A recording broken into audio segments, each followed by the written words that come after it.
obrigada. O Tuti me convidou para falar. E aí eu fiquei pensando assim, falei, meu Deus, como é que eu vou, né, o que exatamente que eu vou falar sobre a minha área. Deixa eu só acertar aqui, gente. E que tem a relação também com os alunos e tem a relação com essa parte do medicamento, que é uma coisa que a gente vê acontecer com muita frequência hoje em sala de aula. E aí eu falei, bom, nada mais natural do que a gente pegar um pouquinho o que é o medicamento, o aluno que está dependendo do medicamento em sala de aula, mas em relação com a minha matéria que é artes, a minha formação que é artes. Eu confesso que esse meu interesse, esse meu contato pelo aluno que toma o medicamento é uma coisa bastante recente. Foi questão de 8 anos para cá que a escola começou a nos cobrar, né, do professor que tivesse um olhar mais atento para isso, que a gente começou a ouvir a palavra laudo, né, mas tal aluno tem laudo. O que é esse laudo? Então, os professores tiveram que, por conta, ir buscando um pouco disso. E aí, como eu contei, até para o Pedro, já te antecipei, eu lembro que o primeiro livro que eu comprei para saber um pouquinho mais sobre isso foi o Mentes Inquietas, da Ana Beatriz, e eu lembro que, começando o livro, estou eu lendo, né? Estou vendo os sintomas da hiperatividade e fui ticando todos eles porque eu me encaixava em vários ali, né? E isso, eu já tinha meus 38 anos. E eu lembro minha indignação, a hora que eu acabei... Liguei para minha mãe. Mãe, como assim você nunca percebeu que eu era hiperativa? Minha mãe falou, mas o que você está falando? Então não tinha isso, aquela coisa a gente parar e pensar, quando muitos de nós às vezes tivemos esses sintomas, né, passamos por isso aqui e não tivemos consciência disso. E aí a gente começa a questionar, na verdade, assim, existe? Né? Será que existe? Historicamente, o TDAH, as primeiras descrições datam de 1775. Descrição em literatura médica é de 1902, que começa a ser falado do transtorno do déficit de atenção e hiperatividade. Então, eu trouxe, fazendo uma relação com a história aqui. Então, pré-história, quando a gente fala de pré-história, a imagem que vem para a maioria, que acho que a maioria de vocês viram ou que aprenderam também, são as imagens da caverna de Lascaux e de Altamira. Os nossos livros de história têm essas imagens. E eu aprendi a partir dessas imagens. Né? Eu falo assim para a história, né? O que será que significavam essas imagens para o homem da pré-história. E pré-história, qual que é a definição da pré-história? Aquilo que vem antes da história. Qual que é a fronteira? Aí é a escrita. Então a pré-história, enquanto não havia escrita. A partir do momento que começa a escrita, começa a história. E isso é ensinado até hoje em aula de história. Pelo menos na rede pública onde eu trabalho. Isso faz parte lá. E aí, de repente, então você vai vendo essa evolução. De Lascaux para Altamira, tá lá os animais, estão pintados, é esse o traço. E você tem só essa referência. E aí você começa a perceber que essas imagens tão comuns para a gente, para identificar a pré-história, na verdade elas vieram para os livros e que foram, né, acesso no ensino a partir da década de 40, 50. É muito recente. No Brasil, na década de 60. Antes disso, você não tinha essa referência. Então, a pré-história é uma coisa muito recente para ser ensinada. E é engraçado a gente pensar nisso se você coloca numa cronologia. E aí, já faço essa comparação com o transtorno de déficit de atenção. Então, o quanto que realmente ele já pode ser diagnosticado, ele já pode ser tratado, se ele é uma coisa, se a gente for pensar, recente ainda na nossa história. A longo prazo, o que é esse transtorno? O que ele gera? Como saber quem realmente teve esse transtorno ou tem até hoje? E aí eu trago um dado novo da pré-história. Eu não sei se todos estão a par da caverna de Chauvet, que é a mais recente, que foi descoberta na França.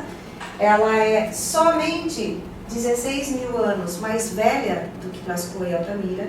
Então a gente está falando de um salto histórico, né, muito anterior. Então tem um documentário lindíssimo sobre isso, eu recomendo, que é a Caverna dos Sonhos Esquecidos, que fala sobre, ainda está em pesquisa, e ela traz desenhos de animais que a gente, inconcebíveis na nossa maneira de aprender história, relacionados à Europa.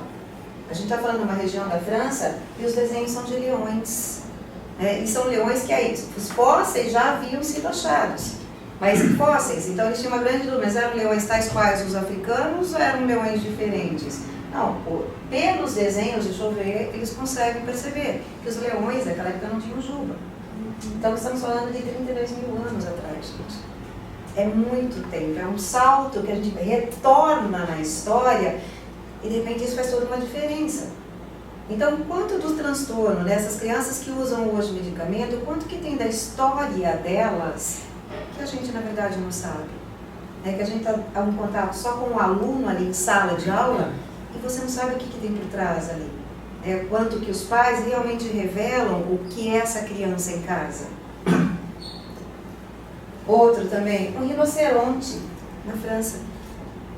Então, eu confesso, para mim foi um choque ver essa imagem. Eu não consigo imaginar um rinoceronte correndo pelos vinhedos na França. É uma coisa inconcebível, mas está lá, o desenho está comprovando. Então, tinha. Então, vem de novo, aí com outra história, quando a gente aprende da Pangeia, que houve essa separação dos continentes, então está aí uma confirmação. Então, teve realmente esse contato maior entre o continente, hoje africano, e a Europa. Então, essa caverna estava registrando isso. E os desenhos são muito realistas, são detalhados, não tem pintura, é um sistema de desenho que eles não trabalham com a coloração, os desenhos diferentes dos desenhos de Altamira e de Lascaux, é só o contorno, quando muito tem alguma coisa em branco. E aí tem isso que é um grande enigma. Em várias partes dessa caverna, há um sistema de pontos, simplesmente pontos. Então, ao lado de vários desenhos, esse sistema de ponto tem menos, tem mais. Esse aqui é um lugar que tem um agrupamento maior desses pontos. E aí, o grande enigma, o que está sendo pesquisado e se for um sistema de escrita? E se for uma possibilidade de um registro de uma escrita? Então, todo o conceito de pré-história acaba. Vamos repensar a história totalmente. Então, isso é um dado muito recente, é dado novo, que está começando a circular no meio acadêmico, no meio científico agora. Então, já para a gente começar a pensar, se o transtorno do déficit de atenção também não pode ter essa variação, de repente, de possibilidades. Aí eu já dou um salto para o Renascimento, e eu trago com certeza alguém que, se tivesse na época, seria taxado como um portador do transtorno do déficit de atenção e hiperatividade e mais outros 500 outros transtornos, que é Hieronymus Bosch. Quem já viu o trabalho dele, já teve... Eu confesso que quando eu vou ao MASP, eu me divirto de ficar na frente do quadro e procurando cada vez mais detalhes, eu sempre acho alguma coisa a mais. É fantástica a pintura dele. E é de uma época que não era isso que se pintava. Mas ele tem umas viagens e uma criação, um monte de detalhamento na pintura dele, e, no entanto, ninguém era contra. Ele fazia a pintura dele ainda por encomenda, é o Jardim das Delícias, que está ligado à religião, era a Igreja Católica que estava nomeando isso, então era o paraíso, como era a visão do paraíso, e ele teve essa liberdade para falar sobre esse paraíso que ele imaginava. Aqui está uma geral, e aí trouxe alguns detalhezinhos básicos. Cara, era criativo pra caramba! Estamos falando do século XV. Então, século XV, ele fazia uns personagens que eram só uma cabeça, com pés e um capuz, e estavam andando pela cena. Ele misturava animais que, pelo que a gente sabe, eles não tinham contato. Mas tem pedaços de animais nas imagens que registram isso. É uma fruta com uma pessoa dentro, tem uma relação de asa, de fada, de borboleta. Então, as figuras estão nuas, tem animal misturado com ser humano. Não há preocupação de proporção do que esse Jardim das Delícias. Então, dá o pato, tem um passarinho, tem uma figura, uma mulher totalmente negra. Século XV, volto a repetir. E era aceito.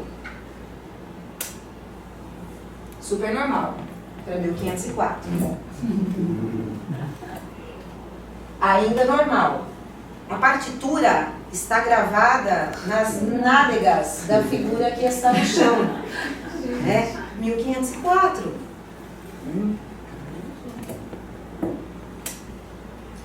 É uma figura que é um ovo com pessoas dentro de um ovo, saindo e estão discutindo. todo o detalhamento, não é uma obra grande, é uma obra em um formato médio, e essa aqui sem comentários, né?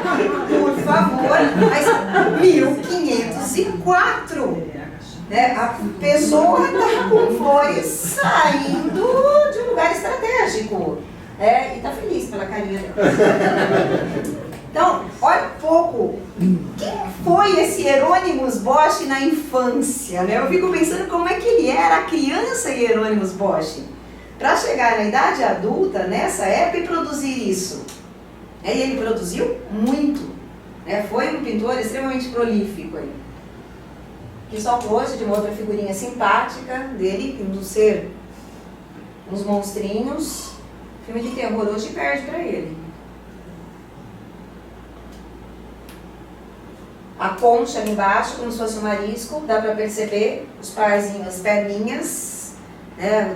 Dois pezinhos para cima, dois pezinhos para baixo dentro da concha.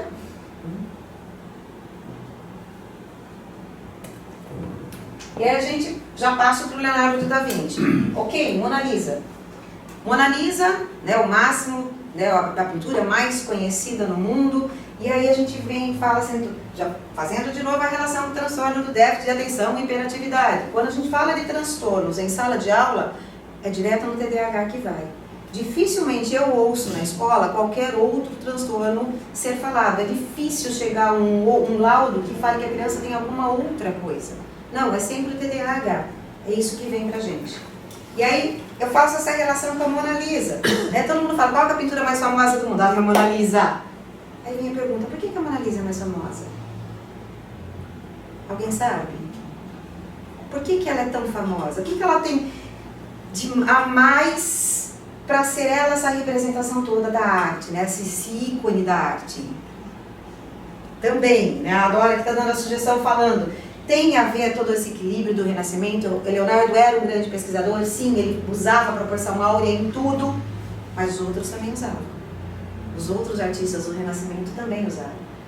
Então, Leonardo da Vinci é sim, é um gênio, não tem como negar. Sou fã demais do trabalho dele como um todo. E, sinceramente, não acho que a Mona Lisa seja o melhor trabalho dele. Eu acho que ele tem outros trabalhos muito melhores do que ela. Então, por que ela tem esse status todo? E aí a gente começa a pesquisar e vai descobrir por que, afinal de contas, ela é tão conhecida. Por que tem tanta gente que vai para o Louvre só para fotografar a Mona Lisa, né? Nem ver, na verdade, né? Ergue a mão, fotografa e sai. Né? Por que isso? Porque ela foi roubada no começo do século XX. Um funcionário do Museu do Louvre, numa segunda-feira que o museu está fechado, um funcionário italiano achou que era justo levar de volta para a Itália a Mona Lisa. Porque era de um pintor italiano, apesar de Leonardo ter dado de presente na época para o rei da França. Ele roubou a Mona Lisa e levou ela embora. Estamos falando de começo do século XX. Ou seja, imprensa. Foi a primeira obra de arte que saiu em tudo quanto é jornal europeu, avisando que havia sido roubada e oferecendo recompensa. E dali já se espalhou, foi para a América, chegou no Brasil. Então, foi a primeira obra de arte que foi reproduzida à exaustão pela mídia. Mídia impressa na época. E, de repente, todo mundo pôde saber que existia uma obra no Louvre chamada Mona Lisa que fora roubada. Ela foi devolvida 2 anos depois, tá? A pressão foi demais, ele não aguentou o tranco e ele deixou na frente de uma delegacia na Itália. Achou melhor, por via das dúvidas, devolvê-la. Mas aí todo mundo já conhecia, sabia quem era. Só mais alguns detalhes sobre a proporção áurea que está presente em todos os detalhes dela. E aí, um artista, aproveitando a situação, Marcel Duchamp, que para mim é o grande salto, né, em que começa essa questão do contemporâneo, ele usa um postal da Mona Lisa, feito após a fama conquistada do próprio Museu do Louvre, e coloca as letras ali embaixo, coloca o bigodinho, a barba, né, e aí coloca as palavras, as letrinhas ali embaixo, que a pronúncia das letras fica uma frase pejorativa. Né? Ela tem fogo no rabo, ou seja, ela quer aparecer. Né? Então ele começa a questionar a questão do mercado. Volto para o TDAH. O quanto que a indústria farmacêutica tem interesse nesse monte de alunos que estejam diagnosticados como transtornos de déficit de atenção e hiperatividade para poder ser um consumidor de medicamentos. Então, qual que é o interesse da indústria farmacêutica em cima disso? Essa medicalização, o quanto que ela pode estar interessada nisso também, nesses diagnósticos. Outro trabalho do Duchamp também, que ele começa com ready-made. Então, é a fonte, pega um objeto pronto, inverte a posição, assina como o autor da peça, no caso do fabricante da peça mesmo, a Rimude, e inverte completamente a conotação. Então, mais uma vez, dentro da sala de aula, esse aluno que está medicalizado, que ele vem com essa medicação, o quanto que a gente inverte a postura dele, o quanto ele se coloca ao contrário do que a gente está acostumado a ver. Né? Então, o professor fala assim, como assim o aluno não está medicado? Medicado quer dizer assim, ele está ótimo, ele não está me dando trabalho nenhum, inverteu, ele está quietinho, beleza, é assim que eu quero. Ele está aprendendo? Isso eu não sei, mas ele está quieto. Então, essa inversão que acontece. O Man Ray, outro artista também do dadaísmo, que junta dois objetos e anula ambos. Então, junta um ferro de passar com os pregos colocados, o ferro de passar roupa não serve mais como ferro e os pregos não servem mais como pregos. Perderam a sua função. E aí também, o aluno que está medicalizado em sala de aula, que função que ele tem? Ele está quieto, ok? Ele está aprendendo? Não vou nem me preocupar. Agora que ele está quieto, nossa, agora dá para dar aula para o resto da classe. Se ele está quieto, agora eu posso então focar no resto da classe. Tá, mas esse aluno, o que ele precisa? O que ele realmente precisa? E aí eu trago algumas referências da Bienal, dessa Bienal da 31ª, não sei se já visitaram, ainda tem tempo, até 7 de dezembro, para a gente pensar bem o atual. Essa Bienal, ela propõe, o nome dela é Como Falar de Coisas que Não Existem. E a gente está lidando com transtornos que a gente não sabe se existem ou não. E aí, o Como Falar de Coisas que Não Existem, ela amplia em 4 lentes, que ela chama de conflito, imaginação, transformação e coletividade. Então, eu me fiz esse exercício, não só pela Bienal, mas de poder encarar a sala de aula, encarar os alunos também sobre essas 4 lentes. Então, olhar um aluno sob a lente do conflito. O que está provocando todo esse caos nesse aluno? Né? Por que ele está assim? Qual que é o conflito que está trazendo esse aluno para a minha sala de aula? O que está por trás disso? Ou então, se ele gera o conflito na sala de aula pela postura dele. A transformação é possível pela medicação, que eu vou ter um aluno quieto, mas não que ele vá necessariamente produzir alguma coisa, ou então eu posso tentar outros meios de transformação. E na minha aula, a aula de artes, é o lugar que eu posso ver essa transformação surgir. Quando ele sai da sala de aula tradicional e vai para a sala de arte, só esse deslocamento já provoca essa transformação. E eu costumo trabalhar com rituais. Então, dentro da sala de aula, eles entram para a sala de artes e eles fazem um verso, que eles falam o verso e fazem os gestos com as mãos, isso para marcar essa transição entre a sala de aula e a aula de artes que vai começar. E numa dessa, é onde eu me pego surpresa vendo esses resultados. O aluno que dá trabalho na sala de aula da professora, na minha aula não tenho o que falar dele. Porque ele se concentra de tal forma e ele produz e ele tem uma liberdade para criar, para transformar. Então ele consegue, de uma forma ou de outra, colocar para fora aquilo que ele está sentindo. Coisa que é difícil acontecer dentro de uma rotina normal. E esse trabalho da Bienal é um mapa que está na parede, na rampa, na entrada da Bienal, é um mapa imaginário. É um artista chinês que fez um mapa pegando referências de tudo o que foi discutido durante a formação da curadoria da Bienal e ele criou esse mapa imaginário, ele desenhou diretamente na parede.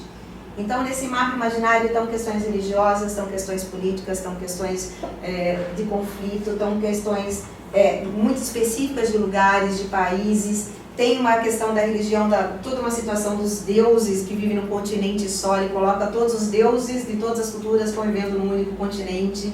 Então, é uma coisa que não dá pra... Eu já fiz 5 vezes e não vi ele inteiro, já vi isso, tá? Esse aqui é um outro trabalho, então também para a gente começar a pensar, ele faz uma linha da vida do Museu Travesti do Peru. Então ele trabalha com uma espiral, você entra numa espiral. Então ele traz de volta a proporção áurea também. Então ele traz um tema polêmico, né, essa linha da vida do travesti no Peru, e ele vai muito além na história, ele faz todo um resgate histórico disso, do que existe tanto nas imagens que ele coletou, até você estar dentro da espiral. E dentro, ali no centro da espiral, a espiral muda de cor e você é obrigado a ter uma outra visão do assunto. Então você é levado a ter uma outra visão. Esse é um outro trabalho de um coletivo de Oses Marica, que pega representações do divino, só que com olhares muito particulares, de povo, de noção de primitivo, ou de culturas muito específicas, e tudo aqui tudo latino-americano. Então também começa a questionar como é que algumas populações não tão aparentes, certas populações invisíveis, conseguem trabalhar com esse sentido da religiosidade, né? Como eles veem. Aqui é uma outra instalação que você fala com Deus. Eu já cheguei à conclusão que Deus nunca está disponível, porque eu nunca consegui entrar nessa parte todas as vezes que eu fui, só fico ali fora. Toca o telefone e é Deus. Você faz uma pergunta para Deus, entendeu? Você senta e você tem a oportunidade de conversar com Deus. E ele é um artista que já morreu, o Leon, ele faleceu esse comecinho desse ano. E ele, então ele faz todo um questionamento dessa influência da religião católica, não só do que ela trouxe de positivo, mas ele foca principalmente as reações negativas. Então ele fala muito da Inquisição, então ele mostra esse lado. É uma coisa que incomoda muito. E no final, na saída desse espaço, tem uma petição que você assina, que vai ser entregue para o Papa, pedindo que ele tire o inferno da Bíblia. Porque o inferno é aqui, não precisa ter inferno na Bíblia, o inferno já é aqui, então não precisa ter. E esse é o trabalho do Éder Oliveira, que é um artista lá do Pará, jovem, e ele pintou também sobre as paredes a pintura que ele faz, ele não chama de grafite, e aí sim ele pega essas pessoas invisíveis. Ele pega os que saem nas páginas policiais dos jornais do Pará, do interior do Pará, não só da capital, pessoas realmente que não representam assim, na sociedade. Quem são essas pessoas? Ninguém sabe. E ele pega e aumenta extraordinariamente essas imagens dessas pessoas, desses presidiários, que por N motivos presidiários, e coloca de forma gigantesca lá na parede da Bienal. Detalhe, essas cores não são à toa. O Éder é daltônico, então ele tem todo um esquema de ajuda das pessoas para trabalhar as cores. E ele trabalha com jogo de luz e sombra, com todas as paletas possíveis de cores, que é impressionante. Então é legal ver como é um aluno que também foi um aluno de inclusão. Ele passou por um processo de inclusão pelo daltonismo dele. Aqui questionando a postura da mulher, tem vários trabalhos, principalmente palestinos, que questionam essa posição da mulher, a mulher que não pode, não é visível, que não tem direito a nada. Isso a gente via na imprensa com frequência. Mais uma vez, o aluno com transtorno do déficit de atenção e hiperatividade, ele é rotulado dentro da sala de aula e ali ele fica limitado e ele não pode ter acesso a mais nada. Essa artista, a Umi, ela participa, ela faz fotos que era para ser a grande obra brasileira da ditadura, que é a Transamazônica. Então, todas as obras que começaram nas margens da Transamazônica que não devem nada, assim como a Transamazônica. Então, ela fotografa os hotéis, os resorts, as fazendas, todos os centros comerciais, que houve todo um investimento que hoje são ruínas. Então, cresceu, teve um grande lançamento e depois não deu em nada. Sérgio Simone, da Virgínia de Medeiros, ela acompanha faz tempo, é um artista que ele é travesti, só que ele tem um transtorno de personalidade, em que ele, por vezes, assume a personalidade de Sérgio, que é um pastor evangélico. E então, no começo do contato dela com ele tinha períodos grandes como Simone e períodos grandes como Sérgio. Atualmente está muito frequente a troca. Então, ele está vestido de Simone, ou travesti Simone, e de repente ele é o Sérgio, o pastor evangélico. Ele entra em crise com a roupa que ele está. Então, isso tem sido muito frequente na vida dele. E a Virgínia faz todo esse resgate da imagem em vídeo, né, do que tem sido essa transição de alguém que tem um transtorno. Ele vive isso e é público isso. As pessoas que convivem com ele respeitam tanto a Simone travesti quanto o Sérgio, pastor evangélico. Esse daqui é o apelo da Clareane sobre o cemitério de Perus, que é um cemitério ainda clandestino, né, que foi descoberto há pouco tempo, que era onde, na época da ditadura militar, os corpos, os presos políticos que eram mortos eram colocados. Mas ele ainda atua, vocês sabem disso. Ele ainda é um cemitério clandestino. Todos os indigentes, todos os presidiários cujos corpos não são requisitados pelas famílias, ainda são enterrados diretamente na terra, lá no cemitério de Perus. E a Clara faz uma parceria com a Débora, que é a líder do grupo de mães dos adolescentes que foram mortos em 2006 pelo PCC, que ela requisita esse direito de saber onde está o filho dela. Então isso aqui é um apelo extremamente político e faz a gente perceber quem são os invisíveis na nossa vida. Os alunos, quando veem esse vídeo, vê aqueles caixões sendo colocados diretamente na terra e a tampa que escorrega, e você praticamente vê o corpo que está ali dentro, e em cima do caixão tem só um número. A plaquinha, a madeirinha que é colocada ali tem um número, não tem um nome.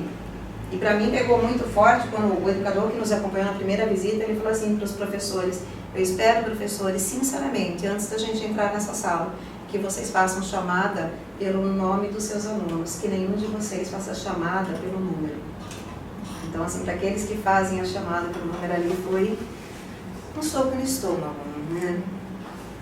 E aqui do Tiago Martins de Mello, Martírio, também falando sobre a situação dos seringueiros, dos conflitos. Ele usa muita parte da questão política, do desmatamento, das mortes que existem, que também não chega até a gente. A gente tem representado Chico Mendes no painel, e aqui a Dorothy Stang e outra. Os outros rostos, para a gente, acabam sendo desconhecidos. Mas isso é uma coisa constante, isso não deixou de acontecer em momento algum. Esse sangue ainda corre lá, e ele convive muito com isso. Então ele é um dos mais unidos aí nesse ponto de defender as coisas que a gente não vê, esses seres invisíveis que a gente não vê. É só aqui da Bienal. E só para fechar a ideia. Então, quantos são esses alunos invisíveis que nós temos? O quanto que tem em sala de aula do aluno que às vezes é tão quietinho que já está medicado e a gente nem fica sabendo disso.